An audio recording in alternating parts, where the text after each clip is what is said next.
This knife is over 3 years old, and over 5,000 people per month buy this thing on Amazon, making it one of the most purchased knives of all time, next to that really bad Smith& Wesson knife that we're not going to talk about with the partial serrations. There's also developed a die-hard group that has developed scales for it and started doing small modifications for it and make pocket clips and all that other type of good stuff at a ridiculously low price of $30. It begs the question, is it even worth buying the latest knives that's been getting more and more expensive every year? Or can you get something for a fraction of the price that is potentially as good, if not better, in some ways than the new knives that are hitting the market? The crazy thing is that everyday carry knives are changing rapidly, but they all still function and do the same thing: cut stuff.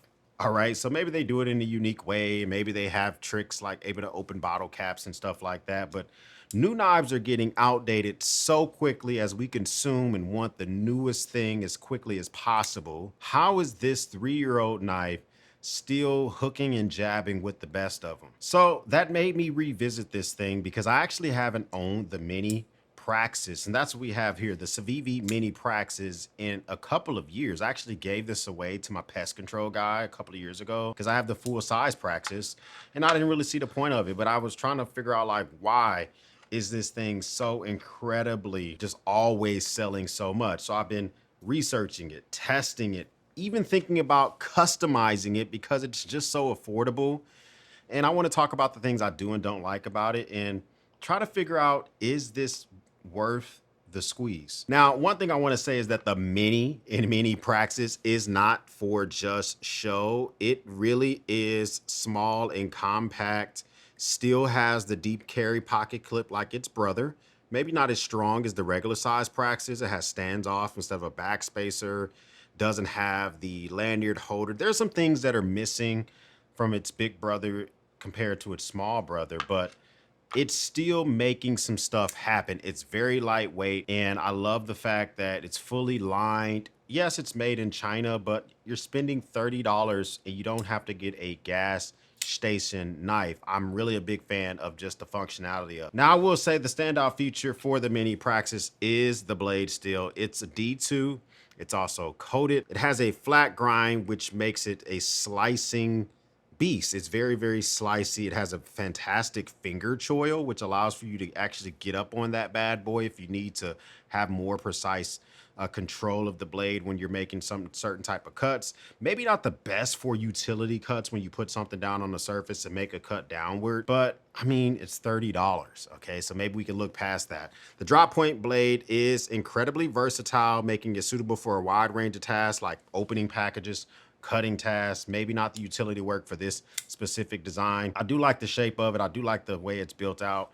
And this comes in all sorts of flavors and versions. I kind of got the OG OD green version with the black finished blade itself, D2, and it's so much different than its big brother.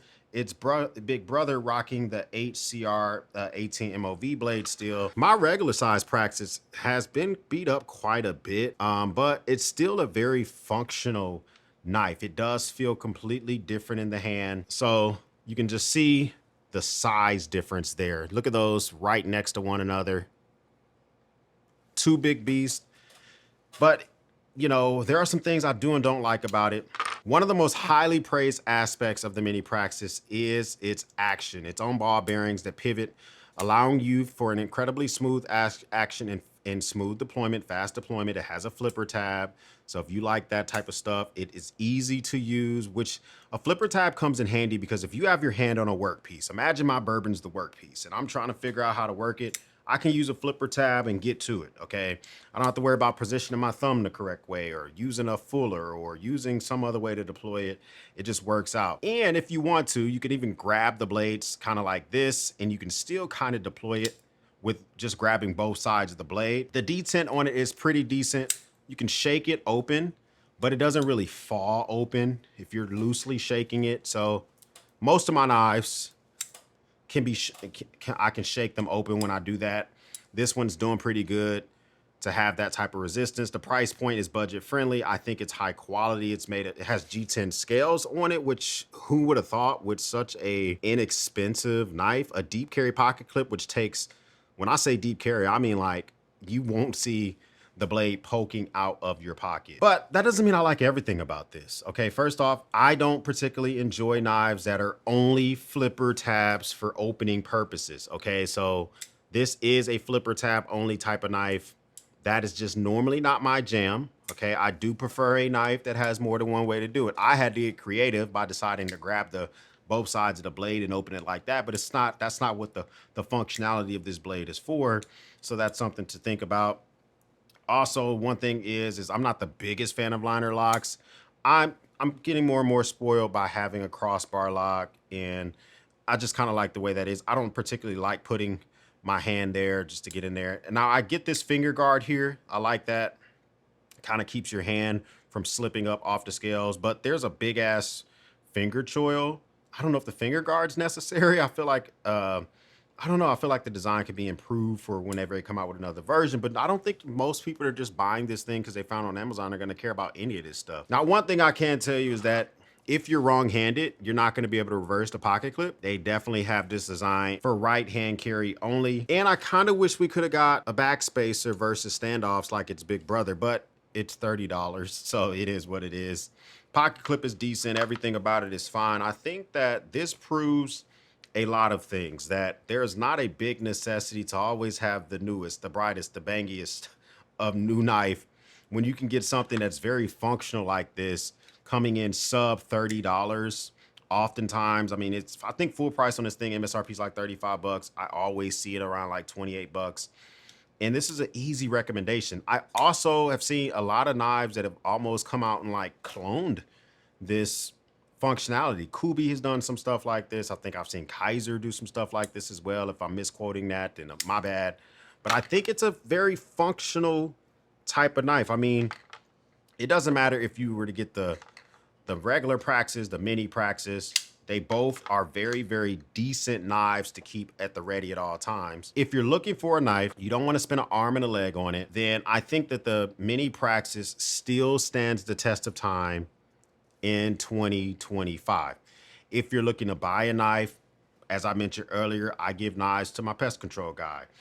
I'll give it to the guy that delivers the papers. If I see him at butt crack early in the morning, I'll give it to the lawn guy. I give it to the couple of plumbers working on a couple of my toilets a few weeks ago. If I have extra knives, I give them away. This is a great giveaway knife. I gave one of my buddies a Kubi, which was similar to this, and he was like flabbergasted, right? And it was a very basic Kubi. It's just a flipper, liner lock, green G10 scales, just like this banger here, but it was just so well appreciated. So if you're looking for something, I think that might be something that you may want to check out. Sharpening on this is easy AF. This drop point is good because the finish is different than the rest of the blade. It's easy for you to mark this with a Sharpie, especially if you have a stationary angle sharpening system. You can easily sharpen this yourself and have no issues whatsoever. It does come with some freaking very sharp knife right off of the factory. That's literally my hair. So it's sharp out the box. Works pretty good off the box. I mean, we can see, yeah, the thing does get the job done for sharpness. So I think they do a good job of sharpening this thing. It's going to be easy for you to sharpen it. I mention that because I have no issues when it's time for me to resharpen to the full size Praxis. Even if you have a pull through sharpener, something like from Workshop or something like that, hopefully you one day get yourself up to a good angle sharpener. But you can do this as well because of just the high quality shape of the blade. I don't really see a need for Civivi to deviate from this formula. This thing's still selling $5,000 per month for the OG model. They've made some in stabilized wood and they've done all sorts of other stuff.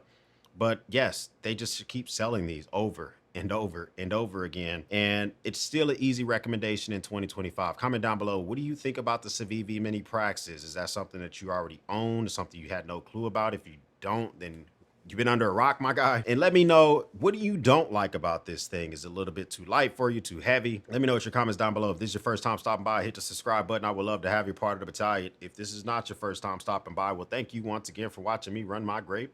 For everyone else, we'll speak soon.